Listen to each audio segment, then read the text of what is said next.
Something I've noticed as I'm studying and writing is the game that everybody's in on Earth. Again, we came here, we have been reincarnated or recycled, our souls, to play the game of war. Because I'm just writing about. I'll just read this last part. The Goths. The Visigoths were a client kingdom of heathen tribes, barbaric militant force of mercenaries of various sizes who were typically allowed to settle within the empire, the Roman Empire. They were named federati,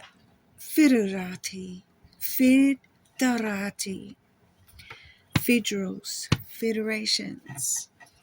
King Walia ascended the Goth throne after half-elf, that means half-elf, and Sig-Erik were both assassinated in 415 AD.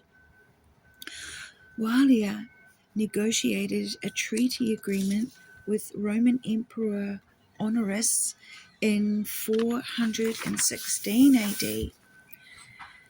The Fidos Agreement, allowing the Feds to settle in Aquitania, the region in modern-day France, in exchange for military service to Rome. Visigoth. This agreement marked the beginning of the steps towards the establishment of the Goths in the Iberian Peninsula. Okay, so I don't know what's going on here, but those fallen angels, right? They are war gods. They all are, all of them, because in their realm, that's where war started. They had this big war. They got kicked out. They're here on Earth. All they do is stir up trouble. Next minute, war. They are the principalities and the powers that everyone's talking about. Okay, we're not waging a war against them. We're not.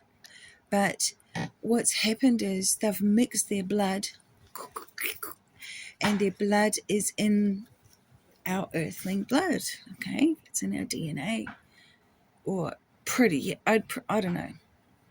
As it's come down the bloodlines, and you know the mix is quite quick, really. Because I'll just read you this quick one.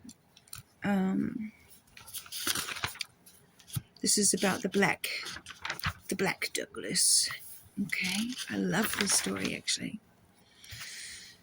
So I'm jumping ahead in time to the year 1330 AD, Spain.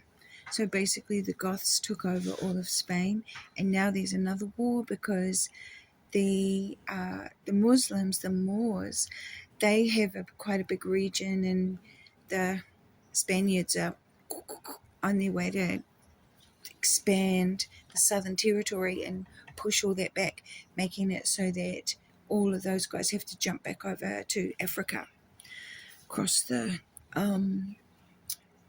Gibraltar, the Strait of Gibraltar. So, okay, so that's what was going on. This was that kind of war, that actual war was going on.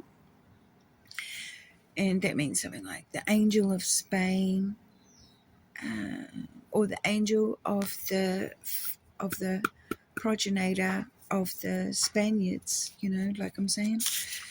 So in the Bible, it's like saying the God of Jacob, I think they say. By the God of Jacob, you know, that sort of stuff. Anyway,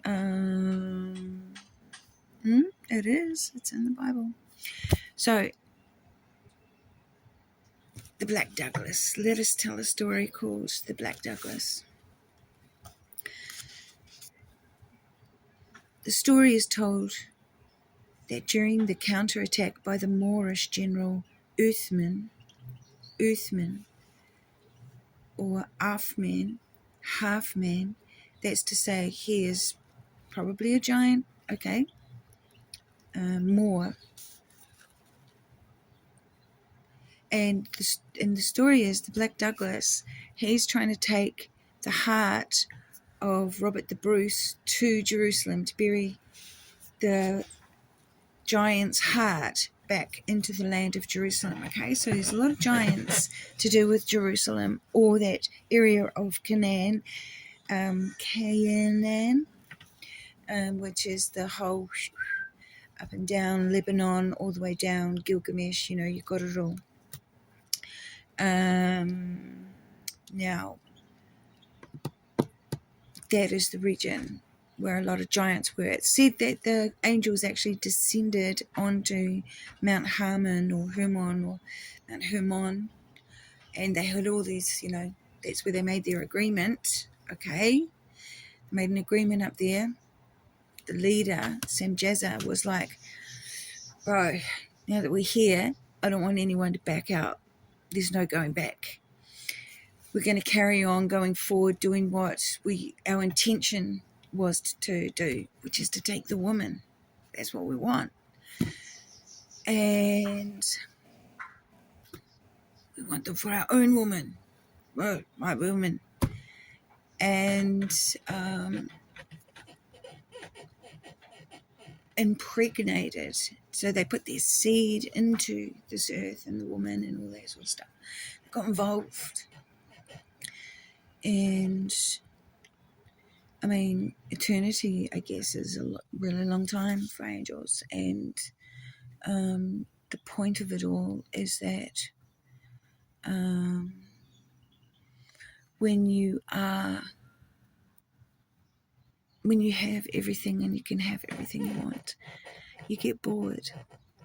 So that's why you stir up a little bit of excitement, trouble, stuff like that, because it's fucking boring for the angels. They don't like peace and harmony. They like war. Now, if you read the book of Daniel, it gives you an explanation that this angel was having this war and shot over to see Daniel, who's probably an angel too, Daniel, L for angel. And he was like, bro, I'm busy, I've got this war over here. And Daniel was like, well, I can't go because, you know, I'm looking after this king. This Babylon is... Actually, he wasn't looking after, he was the messenger of Nebuchadnezzar's father, who was a god. Okay, so Nebuchadnezzar was a giant. Now, and Daniel was the messenger angel, and he had this vision, and what happened in the vision was this angel from somewhere, I forget where though, was having a scrap and came over, shot over and saw Daniel, and he was like, bro, I've got this problem, can't deal with your problem yet, I'll come when I can, okay, and I'll bring another angel, I think he said. But anyway, they had a problem because Nebuchadnezzar was full of pride. He was just an incredible builder, the greatest architect anyone's ever witnessed, and there's nothing left of it. It's all been destroyed. I don't know who's done it. It's not really in history, and we know some pieces of it did go to Germany. And anyway, the Visigoths have got an angel, okay? That's what I'm saying, the Goths. And so have the Alans, and so have the Jutes, and so have the whatever the names are. And I'm talking about Dor, because that's the line I'm following. But let us tell the story.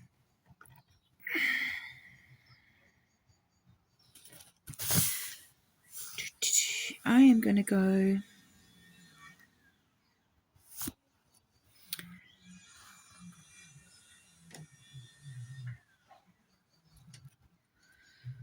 Yes, I'll start here.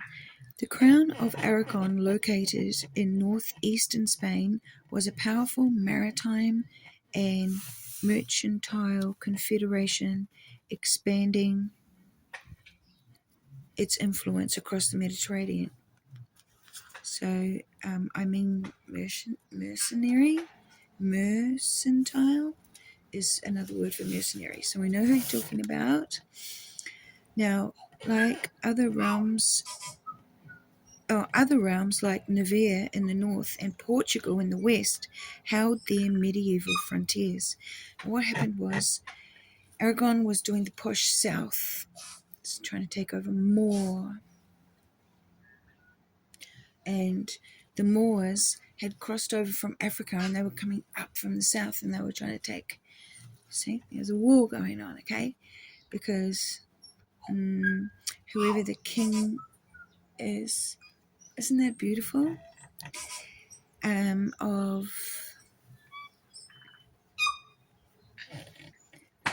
got something to say. Oh, the nail gun just went off. We'll see what happens. Oh, she's not scared.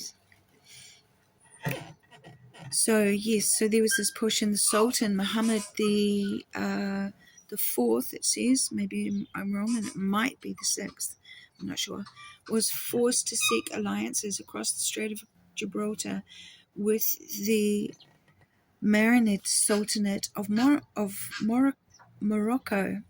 So what I'm saying here is this angel is like, bro, I am heavily burdened over here. Goes and sees this other angel and he's like, can you get the king to bring the men over here? We've got to push the Moors up. And at the same time, the crown of Aragon was doing the same, pushing down. The angel was pushing down. Okay. The town of Tiba in Andalusia celebrates Douglas Day and is a twin town with the Melrose Abbey in Scotland, where King Robert the Bruce's heart was eventually laid to rest. Now this is the story. 16 years after glory was won on the field of Bannockburn, the Black Douglas, Sir James the Good, was slain with sword in hand. Firm friend, comrade of Robert the Bruce. And Robert the Bruce, as you know, is a giant, and you can check that because his sword still exists, and it's a giant sword. James Douglas, son of William Douglas the Bold, whom had pled allegiance to William Wallace during the wars with Longshanks. William Douglas the Bold was captured shortly before the Battle of Stirling Bridge and died in the Tower of London in 1298 AD. During his time, young James Douglas was sent away to be educated in France, and in France he became the squire of the Bishop William Lamberton of St. Andrews. Saints are the kind of guys that angels hang out with. When James returned to Scotland in 1304 AD, the ancestral lands of the Douglas had been confiscated by the English, Longshanks. James Douglas went to Longshanks himself requesting they be returned, but Longshanks, the hammer of the Scotty, did not lightly forget the deeds of William Douglas the Bold and dismissed the Black Douglas. In landless exile, the young squire patiently waited for an opportunity to reclaim Douglas Castle. Robert the Bruce suddenly killed his rival John Comyn at Greyfriars Kirk, and thus the Bruce rode for Glasgow and then Scone to be crowned king. He met the outcast James Douglas on the peak of a hill now named the Crown of Scotland, and in that meeting James Douglas pledged his allegiance to the Bruce, and the two of them, becoming fast friends, set out to defy the Anglos, the English. Noble was the goal, the independence of the Scotsland. Bruce gathers his army, but it is hammered to a pulp in 1306 AD at the Battle of Methven. Methven? Somewhere where the heathens are anyway, where the heathens met, get it? And he was thrashed badly at the Battle of Dalry by the MacDougals of Argyll, reducing the Bruce's forces to fugitives. And what's interesting here is James is a Douglas, and it's the MacDougals, which is the son of Doug, and instead of being Douglas, I'm not sure what the high lass is. There's like a mix that's happened, and they're the Dougals, like the little guys, the progeny, the ones that are going to be spread out. Okay, so let's just go here. I'm so sorry. Yes, MacDougals gave them a thrashing, okay? Reducing the Bruce's forces to fugitives. They were inferior in numbers, so the Bruce and James the Good together chose to pursue an alternative means of warfare, one to their advantage. And they launched a guerrilla war of great mischief and devilry. It frustrated and agitated their enemy. James Douglas went home to Douglas territory, fighting around in his own ancestral lands. He proved himself an able commander and a relentlessly ruthless tactician, repeatedly catching the English off guard in ambushes. Douglas and his band of men finally infiltrated his family home of Douglas Castle when the English garrison was attending church. Thereupon the battle cry of "Douglas, Douglas!" went up. Swords were unsheathed, and the English soldiers were butchered to a man. Those not slain in action were beheaded later. Their severed heads were set on fire atop a pile of wood and wine, and after the English called him, and thereafter the English called him the Black Douglas. Not long after, James Douglas was summoned northwards to aid the Bruce in crushing the MacDougals. At the Battle of the Pass of Brander, Douglas outflanked the MacDougals, coming in. The MacDougals are like down here, and they're like coming in with a squad of Highlanders, and they tore into the rear of the MacDougall army. Just the choice of words. Before ripping into them and cutting them down like chaff before forcing them into a rout. Strength in numbers came back to Robert the Bruce, and his army built up. And Douglas continued driving the English mad by razing castles through infiltration and deception, and refusing to take to the field for a straightforward contest of arms. Then the weakling heir of Longshanks, King Edward II, rises to the throne and came north with an army and drew out the Bruce and James Douglas to face him on the battlefield just outside the besieged Stirling Castle, greatly outnumbered. The Scots made their stand at Bannockburn, with Sir Douglas taking effective command of the left wing. With horses falling in little holes pre-dug, the army falling on skewers and lacerated, the English swiftly faltered and took flight. The Black Douglas led a unit of horsemen to mercifully run them down. as they fled the field. With the English effectively booted out of Scotsland, they took the theatre to Ireland, where the Bruce's brother Edward was fighting for the Scottie, the Redbeards. James Douglas was named Lieutenant of the Realm, and after the death of Edward Bruce in 1318 AD at the Battle of Fart, it seems to be, spelled Faughat, the Battle of Fart in Ireland, he was made Guardian of the Realm and tutor to the Bruce's son Robert II.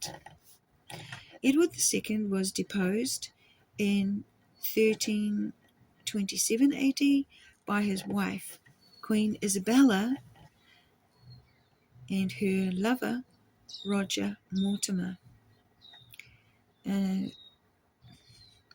boy king, Isabella of Spain. The boy king, Edward III, was put on the throne of England at the north of England at the Battle of Stanhope Park.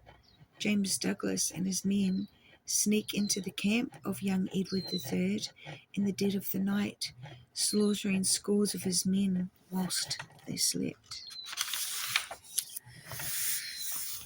And then the little king wakes up and like everyone's dead all around him, and he's like, what the hell? And 2 years later, in 1329 AD, the Bruce died.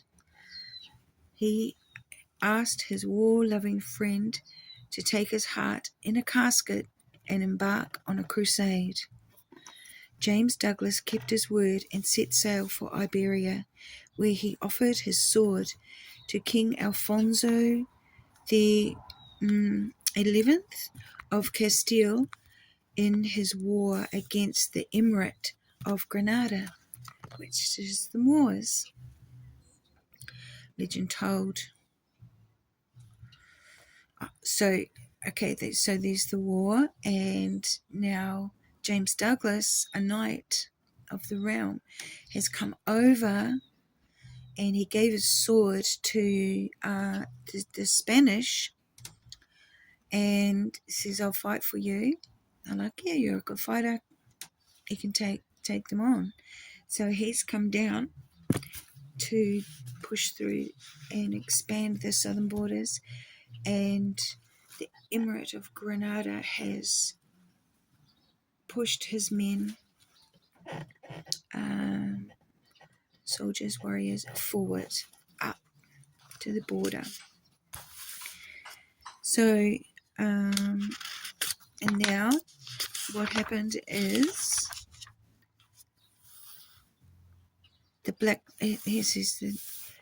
he was counterattacking. The story is told that during a counterattack by Moorish General Uthman Halfman, the Douglas led a charge but was cut off and surrounded. He threw the silver casket containing the giant heart of Robert the Bruce into the enemy lines and charged after it, dying in battle.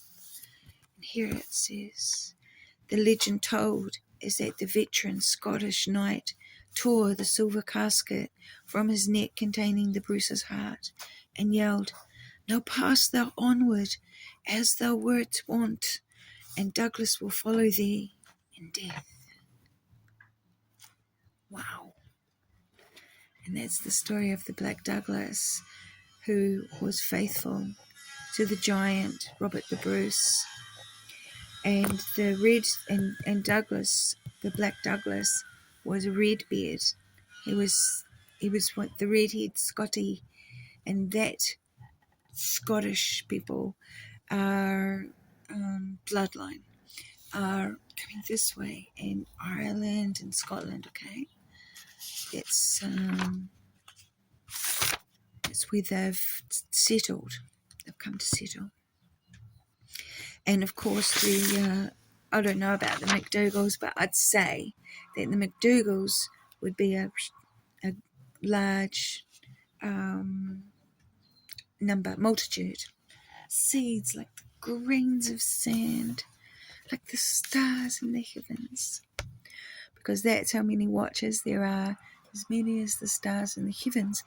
And then if we can keep our human DNA going, we keep making these new bloodlines, another angel gets to come down and start a war or something like that. I don't know. I'm not sure. Might have made that bit up a little bit. Now,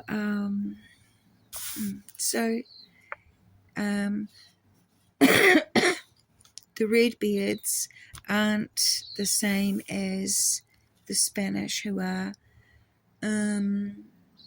they come from They come from Switzerland. They're Swiss. That's where their ancestry comes from. And yes, so I'm up to the Goths, and they start scrapping with the Allens and stuff. And that's today's history lesson. If I post it, hope everyone's doing great.